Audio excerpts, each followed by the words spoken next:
Hello friends. आपने shoulder dislocation तो सुना है, लेकिन हम आज बात करने वाले हैं एसी जॉइंट डिसलोकेशन के बारे में। That is acromio clavicular joint dislocation. आइए जानते हैं डॉक्टर प्रथमेश जैन से कि अगर एसी जॉइंट डिसलोकेट हो जाए तो क्या उसमें सर्जरी रिकमेंडेड है, और अगर है तो क्या करनी चाहिए। अगर फ्रेश केस है तो क्या करना चाहिए, अगर पुरानी इंजरी है तो क्या करना चाहिए। सर, आप हमें बताइए कि एसी जॉइंट डिसलोकेशन को ट्रीट करना देखिए, चाहिए। पहले हम समझते हैं कि एसी जॉइंट डिसलोकेशन है क्या। यह शोल्डर डिसलोकेशन नहीं है। यह एक मामूली चोट है जिसमें कंधे के ऊपर की हड्डी जो या हम महसूस करते हैं, यह क्लेविकल बोन होती है या कॉलर बोन होती है। यह अपनी जगह से उठ जाती है। तो एक एक्रोमियन और क्लेविकल के बीच में गैप आ जाता है और यह जो हड्डी है आपको ऊपर उठी हुई महसूस होती है। बहुत अच्छी बात यह है कि अधिकांश केसेस में अगर इसकी माइनर इंजरी है तो इसको ऑपरेशन करने की या सर्जरी करने की आवश्यकता नहीं होती है, क्योंकि अधिकांश मरीजों में यह एक कॉस्मेटिक डिफॉर्मिटी रहती है, मतलब दिखने में खराब लगता है, परंतु मरीजों को कोई एंड स्टेज प्रॉब्लम नहीं होती। तो हम अधिकांश मरीजों में जिनमें एसी जॉइंट की इंजरी होती है उन्हें कंजर्वेटिव ट्रीटमेंट देने में विश्वास रखते हैं। इसकी ग्रेड्स होती हैं grade 1, grade 2, grade 3 and onwards. Grade 1 और ग्रेड 2 की अगर एक्रोमियोक्लेविकुलर जॉइंट डिसलोकेशन और इंजरी है तो उसमें सर्जरी करने की आवश्यकता बिल्कुल भी नहीं होती है, और हम कुछ आम पाउच दे सकते हैं और कफ एंड कॉलर बैंडेज दे सकते हैं, जिससे यह तकलीफ को हम कंजर्वेटिवली अच्छे से मैनेज कर सकते हैं। और सिर्फ कॉस्मेटिक प्रॉब्लम रहता है, थोड़ा सा आपका ये जो हड्डी है ये ऊपर उठा हुआ दिखेगा, जो दिखने में थोड़ा खराब लगेगा, परंतु इससे कोई स्ट्रक्चरल प्रॉब्लम नहीं आता है। अब प्रश्न आता है कि अगर ये इतनी कम प्रॉब्लम की वो है तो इसमें सर्जरी क्यों करनी चाहिए और कब करनी चाहिए।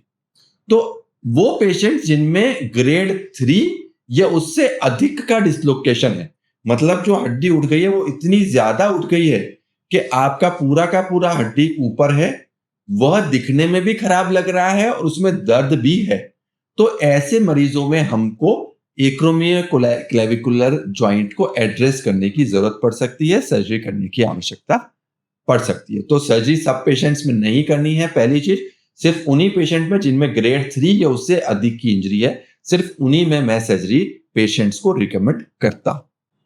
अब ऐसे हमारे पास दो सिनारियो हो सकते हैं। पेशेंट को चोट लगा और पेशेंट हमारे पास आया, हमने एक्सरे किया। एक्सरे में अगर ज्यादा डिसलोकेशन नहीं है, ज्यादा गैप नहीं है, तो हम उसको आर्म पाउच या कफ एंड कॉलर स्लिंग या स्ट्रैपिंग करके घर भेज सकते हैं। ऑपरेशन की आवश्यकता नहीं रहती। सर, ये चोट किस तरह की हो सकती है? यह आमतौर पे कंधे के बल गिरने से हो सकती है। आप हाथ लंबा किया, उसके ऊपर गिर गया, डायरेक्ट हिट इंजरी में भी हो सकती है। कई सारे मैकेनिज्म है जिससे यह इंजरी हो सकती है। परंतु हमने अगर एक्सरे कराया और काफी ज्यादा डिसलोकेशन आ रहा है और साथ में आपको तेज दर्द है और दोनों हड्डियों के बीच में बिल्कुल भी कांटेक्ट नहीं है, तो फिर उस सर्कमस्टांसेस में, उस सिनेरियो में हमको एक्यूट सेटिंग में इसकी सर्जरी करने की आवश्यकता पड़ सकती है। यह सर्जरी दूरबीन से भी संभव है और ओपन तरीके से भी संभव है। इस सर्जरी में हमको बेसिकली कोराकॉइड और क्लेविकल, कोराकॉइड मतलब कंधे की आगे की हड्डी और क्लेविकल मतलब कॉलर बोन, कंधे की ऊपर की हड्डी, इन दोनों को अपनी जगह से कंप्रेस करना पड़ता है। तो इसकी सही कई सारी तकनीक हैं। हम लोग स्पेसिफिक डॉग बटन टेक्निक है उसके द्वारा कर सकते हैं। आर्थ्रोस्कोपिक टेक्निक के द्वारा भी ये कर सकते हैं। मेटल फ्री टेक्निक भी हमने डेवलप की है, जो फाइबर टेप एंसेक्लास से की जाती है। उसमें मेटल्स या बटन्स का यूज किए बिना भी ये कर सकते हैं। और आजकल एक नई तकनीक आई है जिसको हम आर्टिफिशियल लिगामेंट बोलते हैं या इन्फिनिटी लूप काइरोस बोलते हैं। वह तकनीक का प्रयोग करके भी इस डिसलोकेशन को ठीक किया जा सकता है। यह सारी तकनीकें हम आमतौर पे 3 से 4 हफ्ते तक प्रयोग में ले सकते हैं। परंतु कई मरीज हमारे पास लेट आते हैं। अगर 1 महीना या उससे अधिक का समय हो गया है तो आमतौर पे यह वाली तकनीक, डायरेक्ट रिपेयर वाली तकनीक संभव नहीं होती है। क्रॉनिक केसेस में अगर पेशेंट हमारे पास लेट आता है तो आमतौर पे 2 तकनीकें हम प्रयोग में ले सकते हैं। पहली तकनीक, जैसे मैंने आपको बताया, आर्टिफिशियल लिगामेंट्स की तकनीक है। जिसको काइरोस या इन्फिनिटी लॉक लूप बोलते हैं। इस तकनीक में किसी भी तरह का ग्राफ लेने की जरूरत नहीं होती है। एक सिंथेटिक ग्राफ्ट होता है जो काइरोस कंपनी हमको प्रोवाइड करती है। इस ग्राफ्ट से हम ACL भी करते हैं, उसके ऊपर भी हमने एक वीडियो बनाया था। परंतु यहाँ पे AC जॉइंट में यह ग्राफ्ट सक्सेसफुली हम यूज कर सकते हैं। इन्फिनिटी लॉक टेप इसको कहते हैं, काइरोस बोलते हैं इसको। और यह जो है स्पेसिफिक एक आर्टिफिशियल लिगामेंट है जिसके द्वारा यह सर्जरी की जा सकती है। दूसरा जो ऑप्शन है वो है ग्राफ्ट से।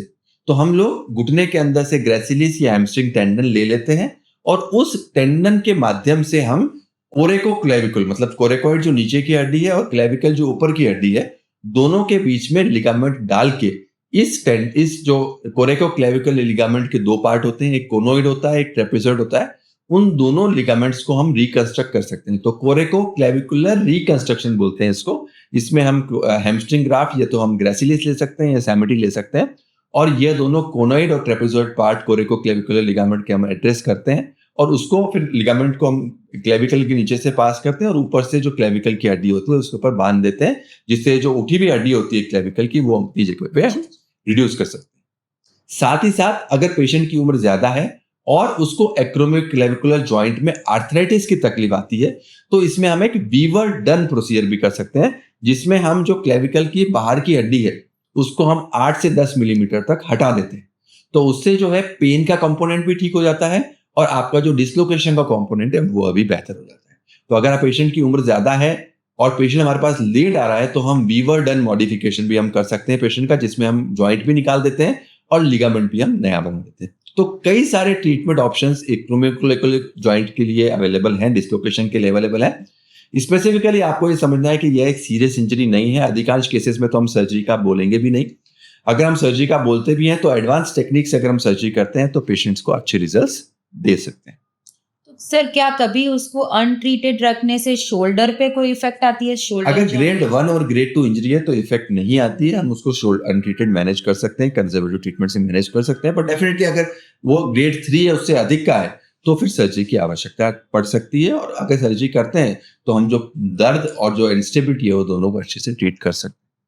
और सर पोस्ट ऑपरेटिव केयर में क्या है? इन मरीजों को अगर हम सर्जरी करते हैं तो करीबन 1.5 महीने का हम पाउच देते हैं। 1.5 महीने के लिए आपको हाथ झोली में रखना पड़ेगा और 1.5 महीने के बाद जो है झोली को हटा सकते हैं। और सर कोई जैसे AC जॉइंट रिसेक्शन है तो वो भी इसमें इन्वॉल्व? यस, जैसे मैंने बताया लास्ट, अगर पेशेंट की उम्र ज्यादा है और दर्द का एलिमेंट ज्यादा है तो वीवर डन प्रोसीजर होता है, जिसमें हम लास्ट पॉइंट ऑफ जो AC जॉइंट का होता है उसको निकाल सकते हैं। अगर हम 8 से 10 मिलीमीटर AC जॉइंट या क्लेविकल का लास्ट एंड डिस्टल क्लेविकल रिसेक्ट कर देते हैं तो उससे कोई पेशेंट को स्ट्रक्चरल प्रॉब्लम नहीं आती है, उससे कोई प्रॉब्लम को डेफिसिट पेशेंट को नहीं देता।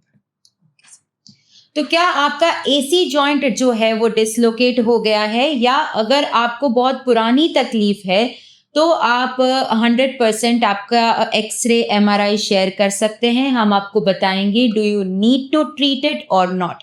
Thank you very much.